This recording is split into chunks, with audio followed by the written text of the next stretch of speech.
This is a conversation with Kathryn Reeder for the Kentucky Marriage Equality and Religious Liberty Oral History Project. We are in the studio room of Breckenridge Hall on Moorhead State's campus located in Rowan County, Kentucky. It is 2 p.m. on July 17th. My name is Dakota Barr. I'd like to thank you for taking the time to meet with me today. Sure, absolutely. I'd like to start with some biographical information, such as where you were born and where you grew up. Okay, I was born in Moorhead. I was born in St. Clair. I grew up in Holdeman, which is about 15 minutes outside of Morehead, home of the D. Hart's Bible and Tire, which is actually right across from the house that I grew up in. Fairly middle class, lower middle class. My father had an 8th grade education. My mother managed to get she had a LCSW, which is kind of it's more of a working man's doctorate in social work. So that was always an odd dichotomy, having one parent that had a lot of education and one that didn't. I've lived in Morehead. I lived in Winchester for a little while, but other than that, I've stuck to Morehead, which is kind of hard sometimes.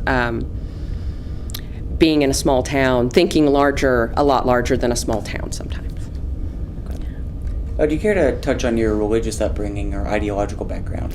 You know what? That's something I was discussing with my sister the other day. How grateful we were to our parents for not having raised us in the church. We did not have any sort of.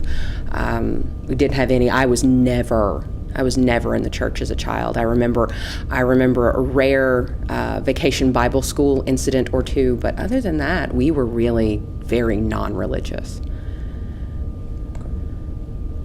So you don't currently belong to a church?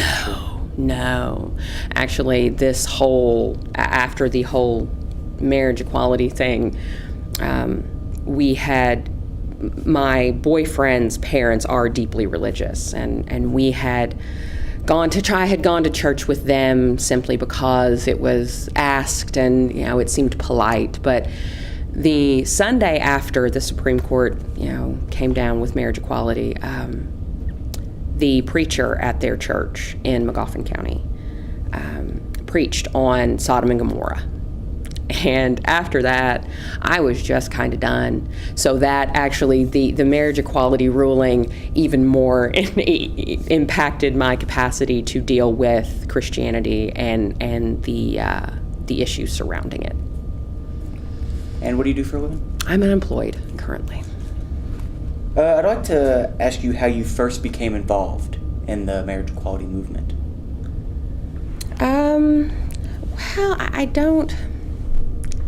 Well, when I flipped on the television that morning that Kim Davis was making her grandstand, it was then and I can't say that I was involved other than the way that I thought of it, other than the way that it was appalling. To know that, A, she was making this stand, that she felt as though she had the grounds to make this stand, and B, as someone who was from Moorhead and tried to be a good representative of Moorhead, to be open-minded and to not fall into that very narrow space that a small town can sometimes put you in. And it was just so disheartening to know that what this was going to bring and how people were going to perceive the town of Moorhead, because she was making this stand for her religious beliefs. So it was just turning on the television that morning and knowing that this was going to be something that was going to be an enormous deal, that it was going to impact Moorhead and Rowan County continually for a while.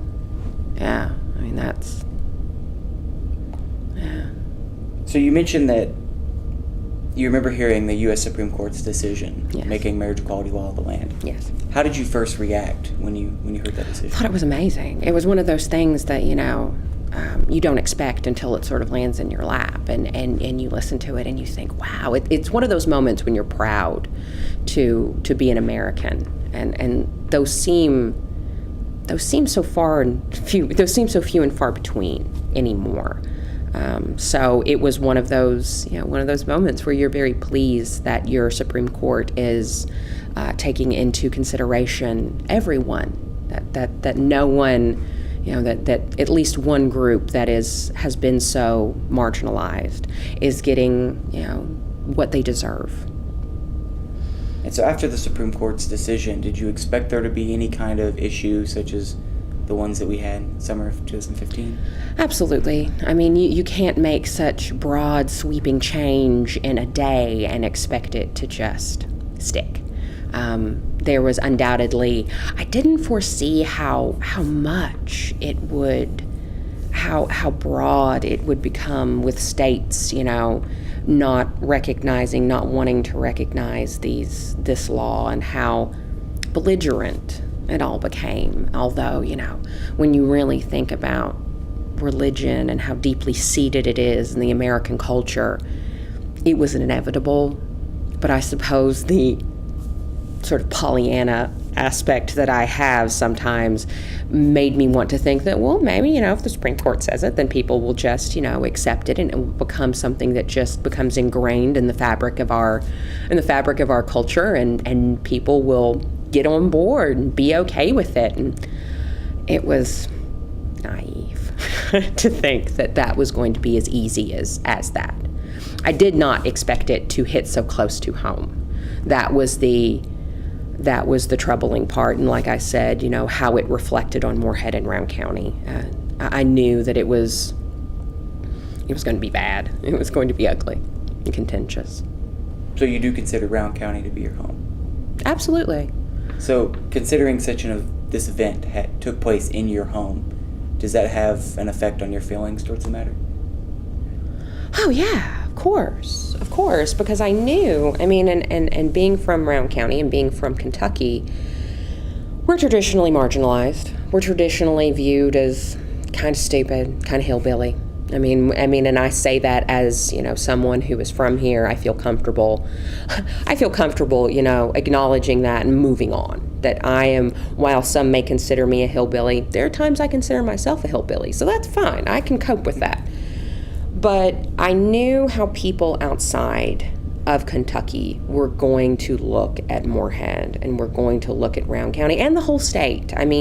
Generally, once you tar one county, you've tarred the whole state with the same brush. So it was one of those things that I knew this was going to reflect so badly on us. And as someone who, to a certain degree, made the conscious decision to stay here in order to sort of help our county look better, I suppose, or to keep some broader views in the county. I've tried very hard to be a good representative, and when one person comes along and cancels out every good deed that you have ever tried to do, and in every way that you've ever tried to make your state or county, you've ever tried to represent your state or county as a thinking person's place. I was so disappointed that this was what was going to really show in the national news, was going to be Kim Davis and her intolerance. It was sad. It was one of those moments that you really question whether, you're pouring your best intentions into something that deserves it or can use it. Yeah. So how did you try to keep the negative light out of Rowan County? Well, you discuss it. You discuss it with people. You try and get other people's, you try and hear other people's ideas, and you try and talk to them about it and see how they feel about it, and discuss it with them in a reasonable way. That's really that's all you have.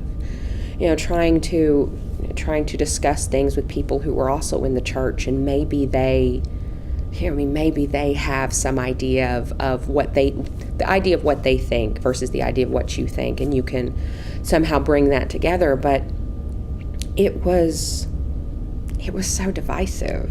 Do you know what I mean? That there didn't seem, you could protest, you can give interviews, you can speak loudly about it, but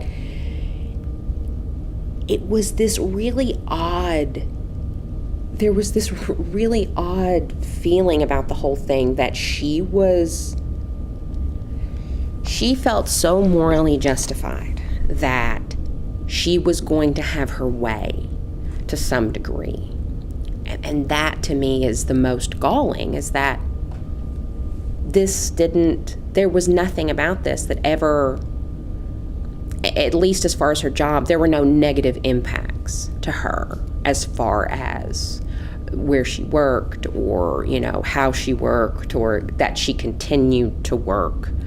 That all to me was that was appalling. And so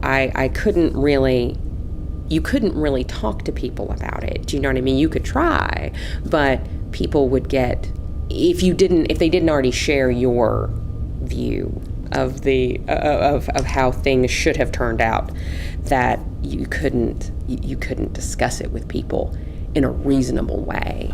I mean, trying to discuss it between a non-Christian and a Christian, it was something that you just sort of, it was never avoided, but it was something that you shouldn't bring up. So the whole town was polarized in a sense. Absolutely. And there was no more,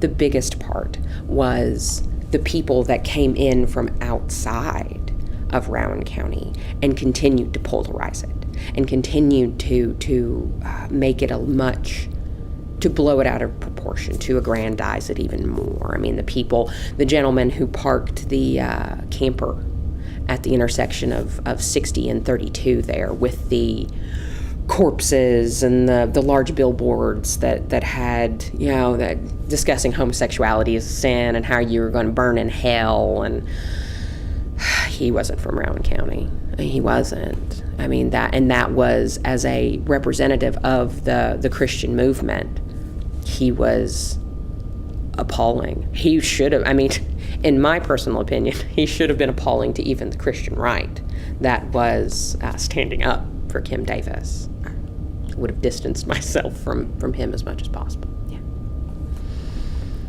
Did you participate in any of the protests? Or? I did not. Okay. Well, I'd start to talk about them a bit. Sure. What did you think about the protests? Did you think that they were handled appropriately? And they didn't seem to get out of hand. I mean, that's to me is the hallmark of a appropriate protest, of a successful protest, is that no one gets out of hand, there's no physical contact, no one hits you over the head with a mortarboard, nothing terribly drastic happens, but everyone's able to get out and have their voice heard and let people know how they feel about things. I did feel like sometimes there was a group that had threatened to shoot U.S. Marshals. I cannot remember the name of the group. They were supporters of Kim Davis, and that was the moment it got to be a little bit frightening, just a little bit scary, that people were making threats, that this had come to even threats of violence. Certainly it didn't come to any sort of actual physical violence, but that people were threatening to kill other people. That's when it, to me, had gotten out of hand, that people were willing to make such threats. So at any point did you feel like the town became unsafe, or that you would avoid the protest because you were worried? I became concerned for the people who were there. At no point, oddly enough, during this whole time, I never had any business at the courthouse. I don't know if it would have kept me from going there and braving the masses or anything like that, but it was there was no time. It certainly gave me pause when there were threats of of physical violence, but this is still my town. Do you know what I mean? This is still my hometown. I don't think I've ever felt unsafe in this area. Do you think the protesters made a difference in the outcomes?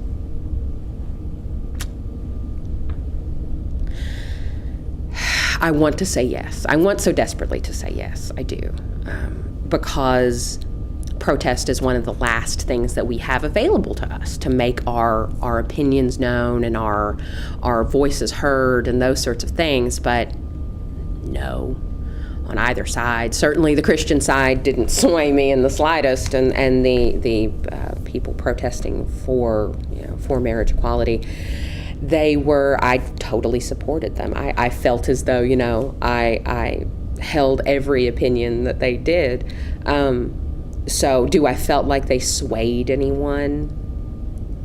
Can I know for certain? No, but probably not. I mean, once those sorts of, when it comes down to social issues like that, people have an opinion, and their opinions are pretty much static. They don't really shift much regardless, and I feel like the people who were protesting were, especially on the Christian side, that they showed up more in response to the protesters who showed up for the marriage equality, that they weren't, that their voices weren't as strong as the protests that came against Kim Davis. The people who were, and maybe, like I said, maybe that's just my capacity to understand what they're saying or to agree with it. Maybe that's it. And that I just didn't feel like anytime anyone tried to say anything about, that Kim Davis was right, I just sort of went, ugh. So, yeah. Regarding Kim Davis, do you think she best represented the cause of religious liberty? I think she was a self-chosen martyr. I think there were a lot of Christians who weren't that impressed that she was going to be their representative for this. And there were also a lot of Christians who didn't believe, who didn't support her in the slightest. So I'm sure that, again, they wouldn't have chosen her as their martyr in this, or perhaps they wouldn't have chosen a martyr at all. But as the martyr of the martyrs who've been chosen, she was suspect from the beginning, certainly, especially once people started delving into her prior history and, who she had been before she was a Christian. Far be it from me to cast stones, but she was a very recent convert, and there was history behind that, and I don't feel like she was the best representative. I don't feel like she should have been a representative at all. Best, regardless of best, she was a martyr that chose to crawl up on the cross herself. No, she was not the best representative. In your view, what should have been done to handle this situation? Well, ideally, if she'd been more reasonable, she would have resigned. This wouldn't have been something that she, chose to make her soapbox. If she had felt so strongly about it, she would have made her statement quietly. That she made such a big deal out of it. Can you give me the question one more time? Kind of got lost. What should have been done to handle it? Well, then she should have been fired. If she wasn't going to resign, she should have been fired. I think the idea that they take their names off taking your name off the marriage, taking the county clerk's name off the marriage certificate is a state's sort of unacknowledged approval that Kim Davis is doing this, is making this stand. And this is not someone we need to make allowances for. This is not something, and I understand making a stand, and that is important, but the way that she went about it was so grasping and so distasteful. It really was. And she oh God, the pictures with her, with Mike Huckabee, were always just so, I can't even, I hesitate. I want to say distasteful again, because it was all very sour, but just her handling of it was, she should have resigned, as I said, if she felt so strongly about it. That would have been the biggest statement she could have made. Do you feel imprisonment was appropriate? She was in contempt of court. I mean, and contempt of court is contempt of court. I mean, and when a circuit judge finds you in contempt of court, that's not something they do lightly. I mean, and it was, he had already told her. I mean, as I recall, the verdict came down that she was supposed to give the marriage certificate. She continued to refuse, and then he ordered her to spend time in jail. I mean, that's how things work in America. When you're ordered to do something by the courts, you can't just say no.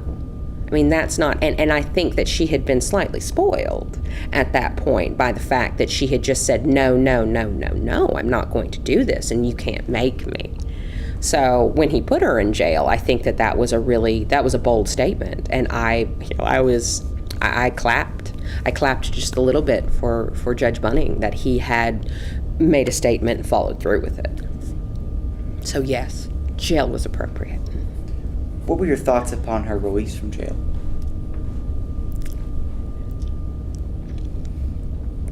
I was disappointed, slightly.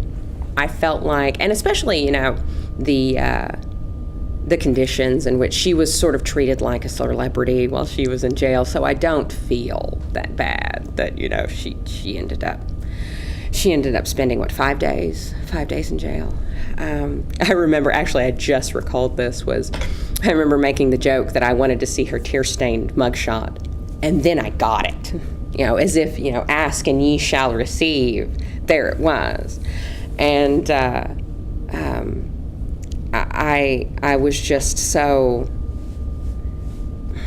the whole rally with the Eye of the Tiger and Mike Huckabee and Ted Cruz and her husband of all the people who had no business being there, who certainly had no business representing us as a county, it was him.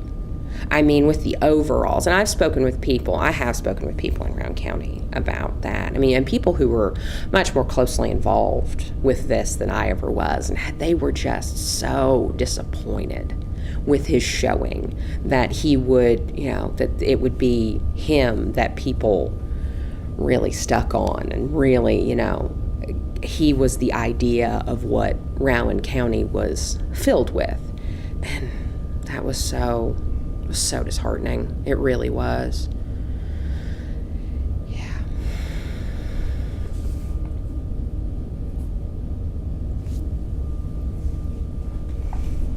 What are your thoughts on the reactions of your local elected officials? They didn't really have much of a reaction. I mean, it was, I think Cecil Watkins, I think the county attorney, was the only one who really ever explored any kind of avenue to have her removed, and that didn't come to much. And I mean, there were some, I want to say it seems as though there were some elected officials who made statements, but now that I think about it, there were also some who were absolutely and utterly inappropriate in their support for her. That they came out and, Bible verses and their approval of her actions. And it was just, again, I guess the word of the day for this is just disheartening, because you see these people who are in these positions of power not leading in a way that is conducive to acceptance. That they're making points and statements that are the diametric opposite of any kind of acceptance or inclusion or anything like that. So, the elected officials, it was disappointing. It was disappointing that no one had any sort of capacity to take her to task.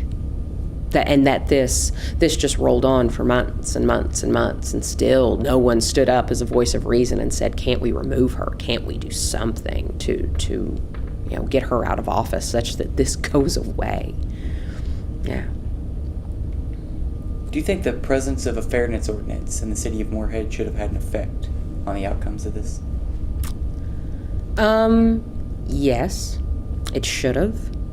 Although, when I was discussing with someone the fairness ordinance and the fact that the officer of the fairness ordinance, the person who's supposed to be really leading the battle for this fairness ordinance, does not in the slightest, is again opposed to the idea of fairness. I believe it's fair to imply that he doesn't have fairness in his soul when it comes to the LBGT community, which is the whole goal. I mean, a fairness ordinance in that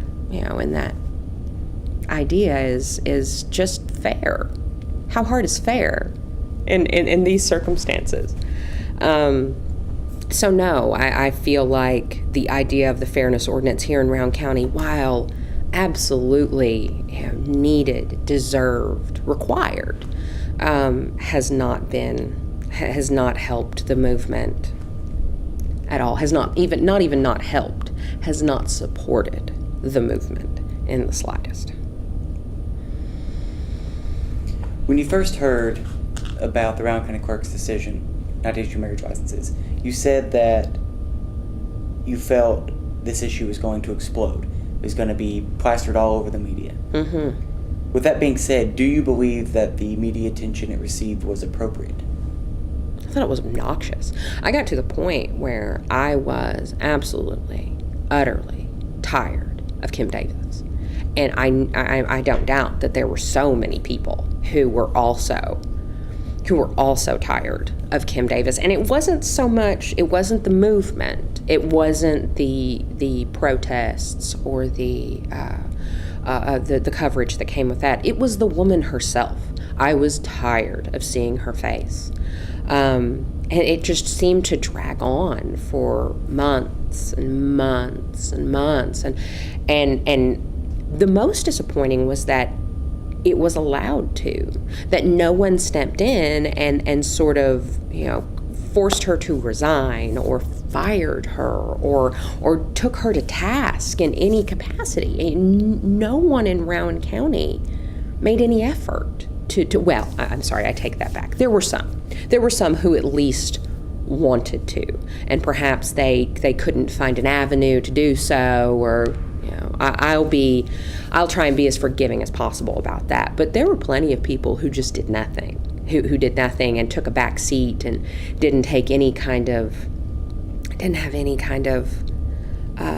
initiative to want to help the people who Kim Davis was so subjugating. I was, like I said, I was tired, and I even got tired of people poking fun at her. It just wasn't. It got to a point where it wasn't funny anymore. I mean, certainly, her hair and her clothing were easy devices to poke fun at, and that was fine. That was fine for a minute, but even after that, it got kind of, I just didn't want to see her face anymore. I think it was her crying and kneeling at the rally after she was out of jail that pretty much did me on Kim Davis, on having to look at her and hear her name.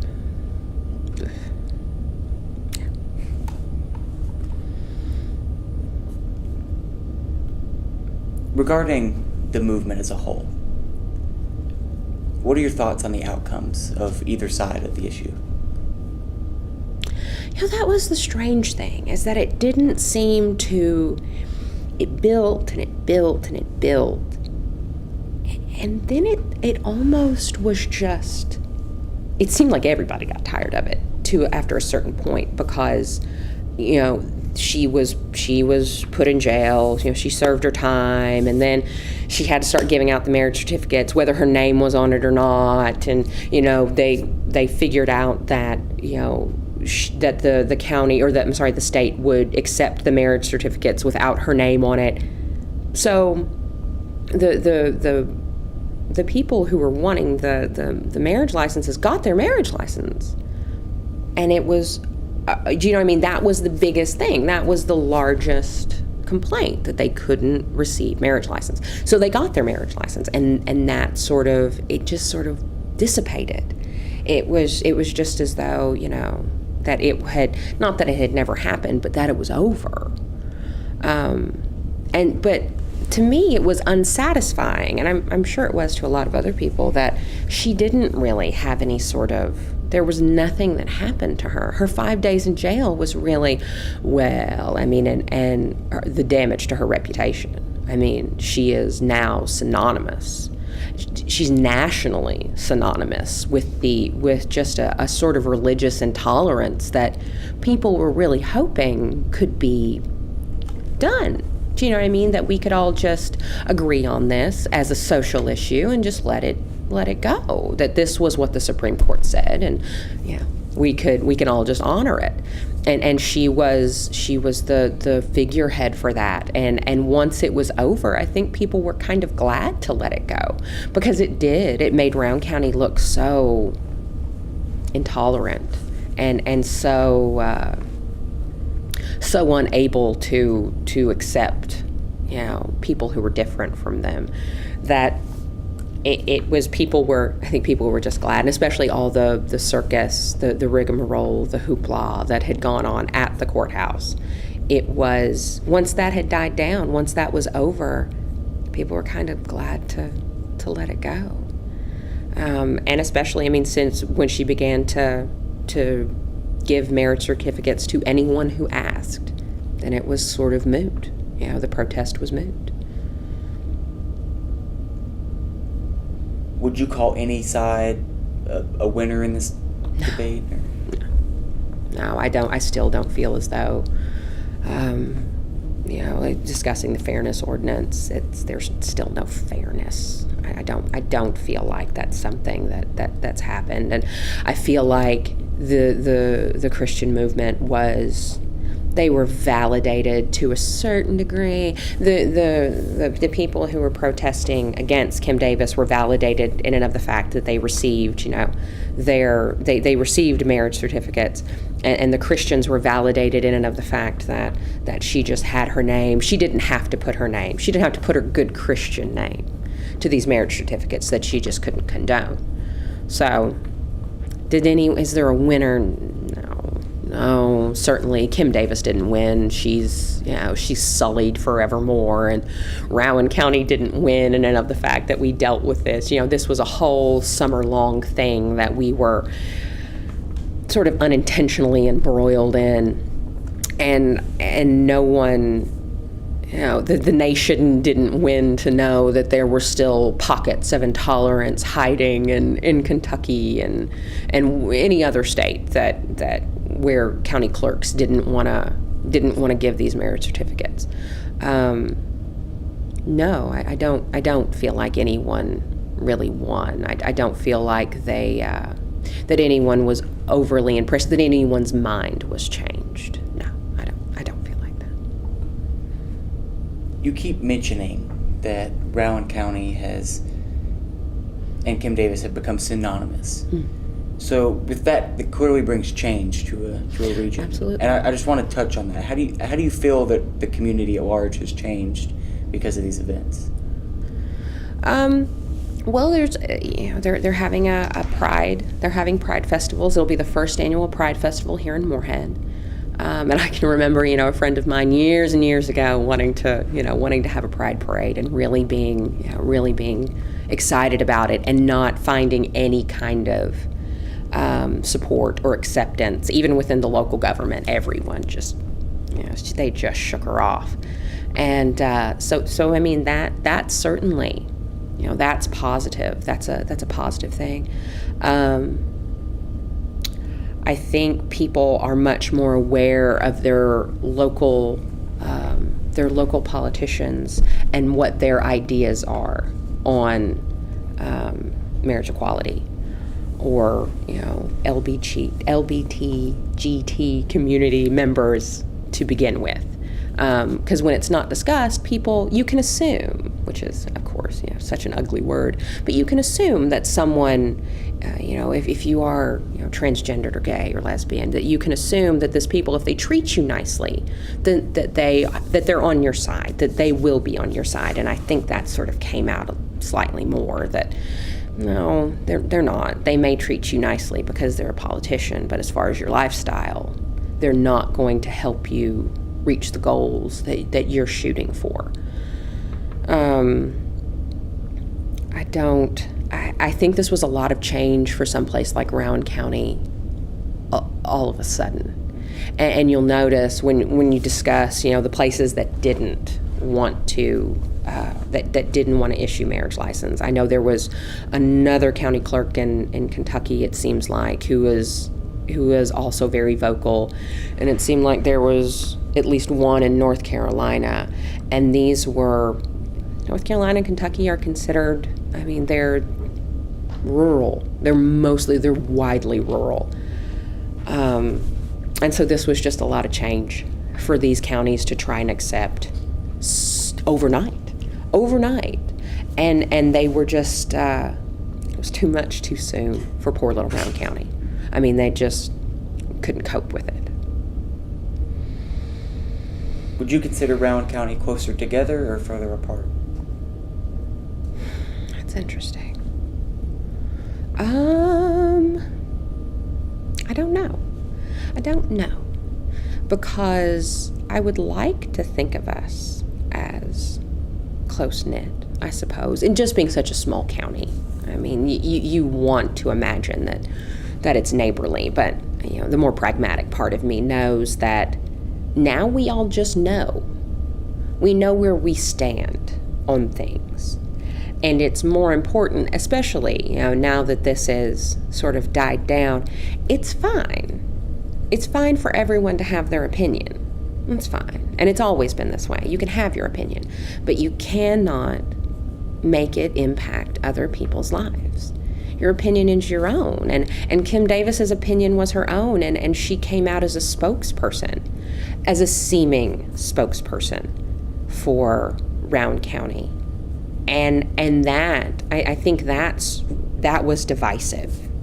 That was divisive when there was this sort of unofficial figurehead, that she became this unofficial figurehead for this movement. No, I don't believe it brought us closer together. I don't think it drove us any farther apart. Like I said, I think it just made you much more aware of where people stand as far as their opinion of what was happening and where everyone stood.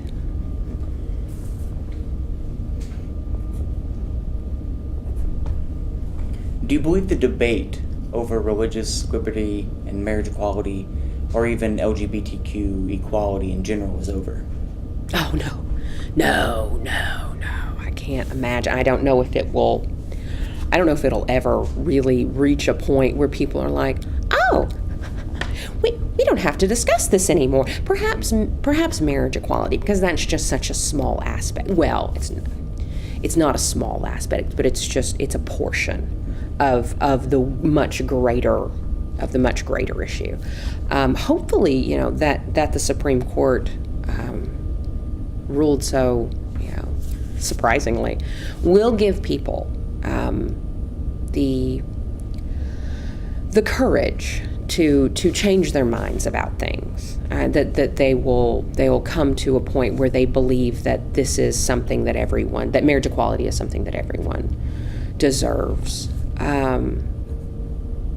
But no, I don't think. Perhaps marriage equality and of course it's died down at this point. I don't know if it's made it any less of an issue, but certainly people aren't addressing it the way they did. But I think that just equality within that community will be so hard, so difficult for people to really grasp, and it might be something that in 50 years or 100 years or at some point in the future that people aren't subjugated for, how they choose to live their life. But I don't think it's going to be anytime soon. And I don't say that, as I hate to speak doom. Do you know what I mean? I hate to speak doom that people aren't going. I don't want to make the implication that people are never, or that it's going to be something that happens in, the very, very distant future. But it's something that certainly you're going to have to be patient for. That you're going to have to just know is going to be something that comes in time, and not overnight. How do you plan to fight for equality? I plan to love everybody. I mean, I'm one small voice, and I suppose that's sort of, to a certain degree, is self-defeating when you think of your voice as small. But also, you have to realize that you're one person. And it's not, your little voice sometimes just, you can't be heard above everyone else. So you lead by example. You treat people as you would want to be treated, and you don't even let it really enter your mind if they're different than you in any capacity, be it their sexual orientation, or the color of their skin, or the way that their bodies, or anything anything that you could distinguish between you and them. It's a non-issue. I mean, that's just not, you can't take your own opinion and subjugate someone because of it. That's not human to me. That's not something that a rational human being who has evolved to this point can do and still look at themselves in the mirror and be someone who is a human being. And my last question I just want to know, how has this experience changed you as a person? It's made me even more skeptical of organized religion. If I could have been any more skeptical of organized religion, it's made me even more skeptical. I just can't. I can no longer go along to get along with Christianity in an effort to make it easier for them. It doesn't feel genuine, and that's one thing. If I'm shooting for anything, I'm shooting for genuine. So I can't just let someone say things, all and sundry things that are hurtful or hateful, and not at least say to them, not at least protest privately. Do you know what I mean? Not at least, because trying to say something to someone who is so deeply involved in Christianity is not. You can try and discuss it with them, but you can't change their mind. It's something they feel a support, deep down in their heart of hearts, that they're right, and that there is, thousands of years of biblical scholarship to a certain degree that supports them. And so I can only try and discuss it with them, or not. Sometimes that gets so heated that you just don't even want to make the effort. Are there any other comments or concerns you'd like to express in this interview?